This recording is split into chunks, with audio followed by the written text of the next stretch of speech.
I was sitting at gate 12, checking my phone one last time before boarding, when I opened our home security app. There was David in our bedroom with his ex-girlfriend Sarah.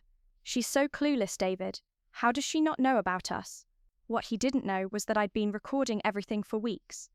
Hi, I'm Chloe, and I'm 28 years old. 3 years ago, I thought I'd married my best friend and soulmate. David was everything I wanted in a husband. Charming, funny, supportive of my career, and someone I trusted completely. I work as a cybersecurity consultant, which means I travel about 2 weeks out of every month for client meetings and conferences. David's a real estate agent who works mostly from home, so our schedules actually worked well together. When I was gone, he could focus on his deals, and when I was home, we'd make the most of our time together. About 6 months ago, I installed security cameras around our house. It was purely for safety reasons, since I traveled so much and wanted to monitor our property. I never imagined I'd end up using them to monitor my marriage. Recently, David had been acting different, more distant, secretive about his phone, and oddly interested in my exact travel schedule. I felt guilty even thinking he might be cheating, because he'd never given me a real reason not to trust him. If you've ever had that gut feeling something was wrong but couldn't quite put your finger on it, subscribe and let me know in the comments because you'll understand exactly what I went through.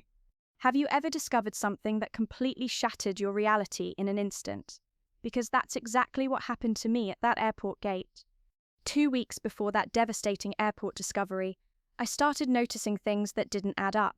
David suddenly became very interested in my travel schedule, asking specific questions he'd never cared about before. "What time does your flight land on Thursday?" he'd ask. "And when's your first meeting Friday morning?"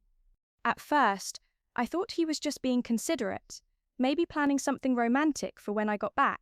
But then he started working late more often, claiming he had these demanding new clients who needed evening showings. I began finding little things that made my stomach twist. An unfamiliar perfume scent on his shirts, receipts for expensive dinners at restaurants we'd never been to together, charges on our credit card for flowers that never made it home to me. One night, I finally worked up the courage to ask him directly, "David, is everything okay between us?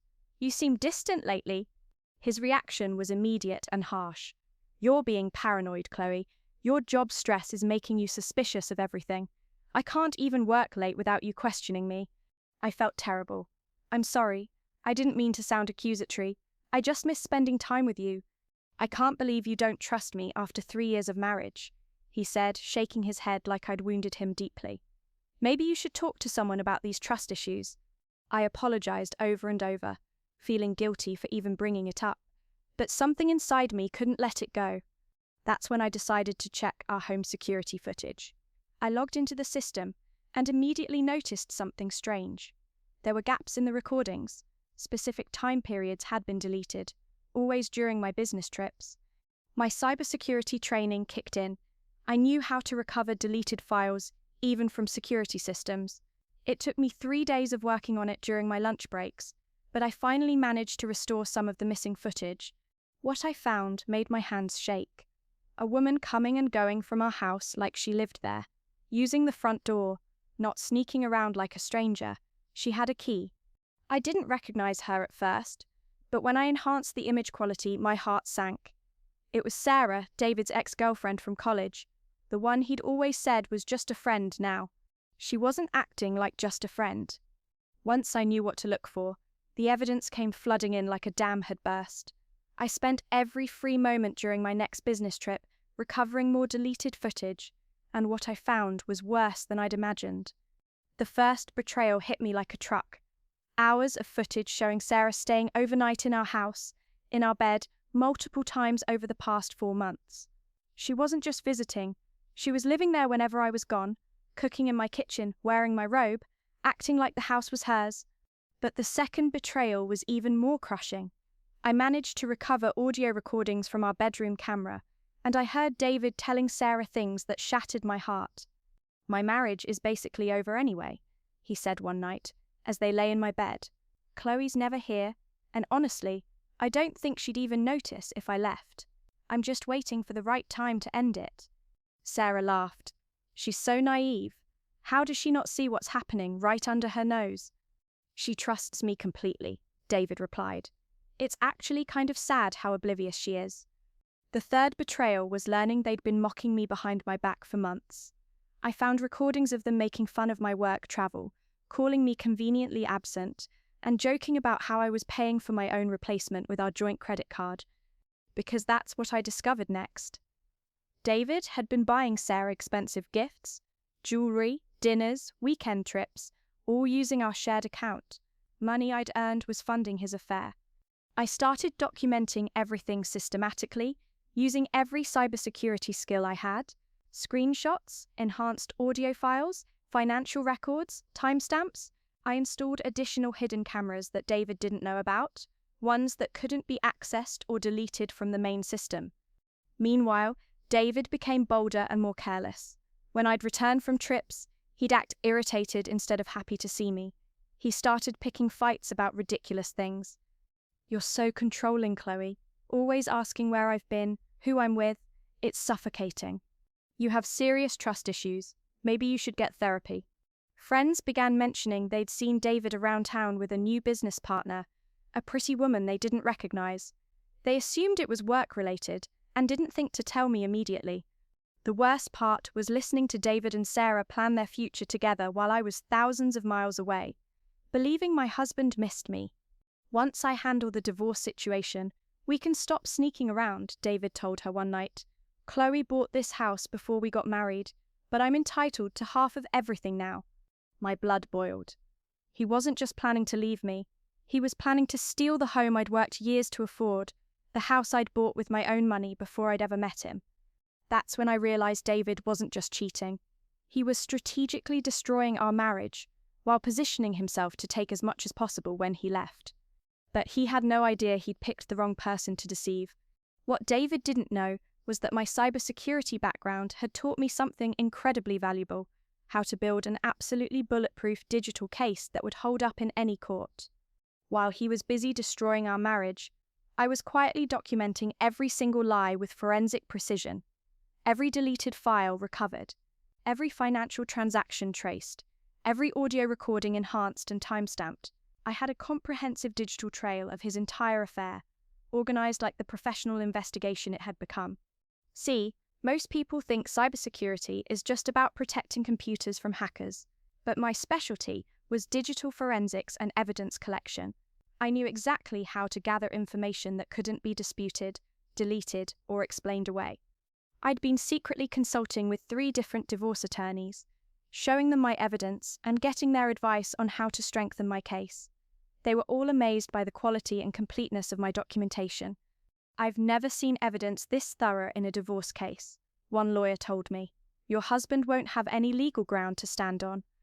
David thought I was just some naive wife who traveled too much and trusted too easily. He had no idea he'd betrayed a digital forensics expert who specialized in uncovering deception and preserving evidence. My plan wasn't just about catching him anymore. It was about making sure he couldn't manipulate, gaslight, or steal from me when everything came to light. I was building a case so ironclad that he'd have no choice but to walk away with nothing. He kept calling me clueless and oblivious. Soon he'd learn just how wrong he was. The best part? I was going to use his own arrogance against him. The person who saved me from going through this nightmare alone was my cousin, Elena. Elena worked as a private investigator, and when I finally broke down and told her everything I'd discovered, her reaction was immediate and fierce. "I never liked David," she said, scrolling through the evidence on my laptop. "There was always something too smooth about him, like he was performing instead of being genuine." Elena helped me fill in the gaps my technology couldn't capture. She conducted surveillance when David thought I was out of town, photographed him and Sarah together at restaurants and hotels, and even interviewed some of his real estate colleagues who'd witnessed his behavior. "I've been suspicious for months," Elena admitted. "I saw him with another woman at that new steakhouse downtown, but I wasn't sure if I should say anything without proof." Meanwhile, David was growing more arrogant by the day. He started openly disrespecting me in front of friends, making snide comments about my work schedule, and acting like my career was an inconvenience to his life. I overheard him on the phone with Sarah one afternoon, discussing their plans like I wasn't even a factor. "Once I handle the divorce paperwork, you can start moving your stuff in permanently," he said. We won't have to sneak around anymore. David was telling friends he'd fallen out of love with me and deserved to be happy with someone who actually appreciated him. The audacity was breathtaking. Elena warned me that time was running out. He's planning to blindside you with divorce papers and claim you abandoned the marriage because of your work travel. He wants to paint you as the absent wife who forced him to look elsewhere. My breaking point came when I returned from a conference early and heard David on the phone with Sarah in our living room. Yeah, you can redecorate however you want once she's gone. Maybe get rid of all her boring furniture and make this place actually stylish. That's when I knew it was time to destroy him completely. This is where David learned what happens when you betray a cybersecurity expert. Are you ready to see his entire world collapse in real time? Elena arranged what David thought was a routine business meeting at a lawyer's office downtown. She told him it was about contract negotiations for a new real estate partnership and that he should bring his business associate Sarah along to review the paperwork. I was supposed to be on a flight to Denver that morning, but I'd secretly cancelled my trip and hidden in the lawyer's conference room before they arrived. David walked in wearing his most charming smile, with Sarah on his arm looking confident and polished. They thought they were about to discuss a lucrative business deal. David, thank you for coming, my attorney said calmly. Please, both of you, have a seat.